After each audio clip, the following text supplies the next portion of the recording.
It has been the craziest day. I wouldn't even call it bad, but oh my gosh, like there was just so many things where I was like, I said to myself probably at least 4 or 5 times, is this even real? So I normally work about 10 minutes from home, and today I got floated a couple hours away. So I got up at 3 in the morning, left at 4, ended up actually getting there early and then sleeping in my car like a freaking hobo for about 45 minutes. Uh, Going to this clinic I've never been to before. Thankfully, it's the same. My comfort level with doing this was that they have the same machines that we have at our clinic, and there was going to be another nurse there with me, so that was fine. So I get there, and I'm informed that two of the patients have bed bugs. One of them has them crawling on them actively. And I'm just like, well, here we go. So, I mean, at this point, I'm just completely flabbergasted. Come to find out, some of those little creatures have made it out of the isolation room, which doesn't even close. Like, this door is not sealed. And it's more like a curtain, if anything. Some of those little critters have made it out into the clinic. So the fact that we're using isolation gowns and gloves and booties and all these different things kind of doesn't even matter because the little things escaped anyway. So I'm just sitting there and I'm like, if I had known, I never would have come out here. No one bothered to inform me of this. Um, and so the whole day, I was just, I mean, I dealt with it fine, but it was one of those things to where once you know, every time you feel the slightest itch or one hair touch you or anything, I'm like, there's a freaking bug on me. I'm going to be taking it home. So half my day, as you know, of course, when everything else is taken care of, half my day was spent Googling how to get rid of bed bugs, how to get them out of your hair, how to clean your shoes, how to, all these different things. And being hours away, there was no way to get a change of clothes or anything like that. So I'd come to the conclusion that I would have to go home in our paper gowns, make some sort of makeshift dress skirt thing out of these tissue paper gowns that are completely see-through, and so I'll have to use like 4 of them to even make this work and not be seen by the whole world. And luckily though, on my way home, or right before I went home, I found some spare scrubs, so I actually got to wear like real clothes. But I still had to remove my shoes, and so I'm walking around with booties on, with little surgical booties, which again are tissue paper, and they cover your shoes. So I'm walking across the pavement, basically barefoot, in scrubs that are about 3 sizes too big, freaking out about these bed bugs. And on the way home, I'm just like, how? How? On top of that, I mean, it was a great it was a pretty good clinic. Like everybody was very friendly, a little bit of an odd dynamic.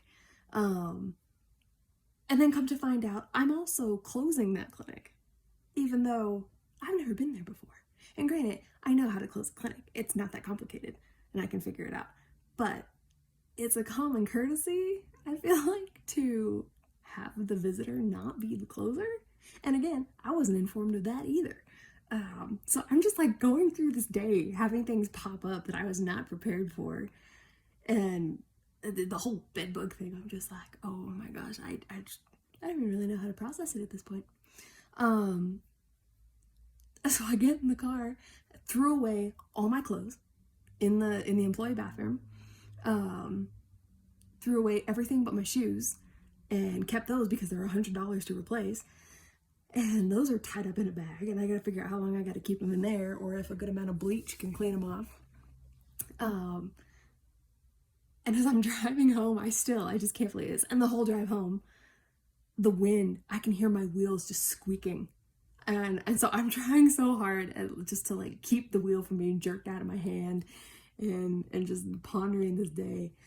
And I get to the gas station and I pull out. It is so windy Oh my gosh, here in Idaho, the wind is like nothing you've ever seen. And in my apartment, I don't know if it's just the corner or if it's everywhere, but it howls like something out of a movie. It's disturbing.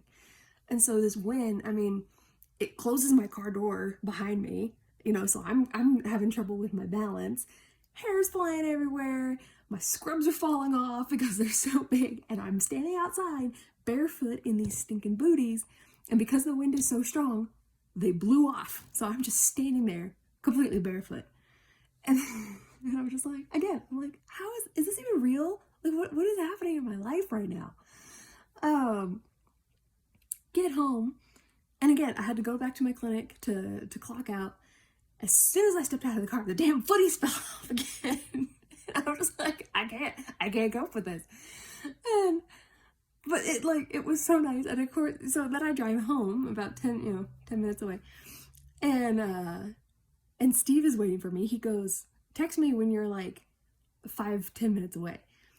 And so I texted him, and I was like, I don't know why he wants to know. And I pull in, and can I just say, after that long drive, I had to go to the bathroom so bad. So that's all I could think about. And then I pull in, there's no parking. Every single spot is taken up. I have to go way around the corner. And so I'm just like, are you kidding me right now? And then I got distracted off of, I need to get up and go head to the bathroom real fast, to, I don't have to walk across all this concrete in basically bare feet covered in tissue paper. And I turn around, the living daylight got scared out of me. I turn around and Steve is standing at the window, and he had brought my shoes down and a pair of socks. And so that definitely made it better.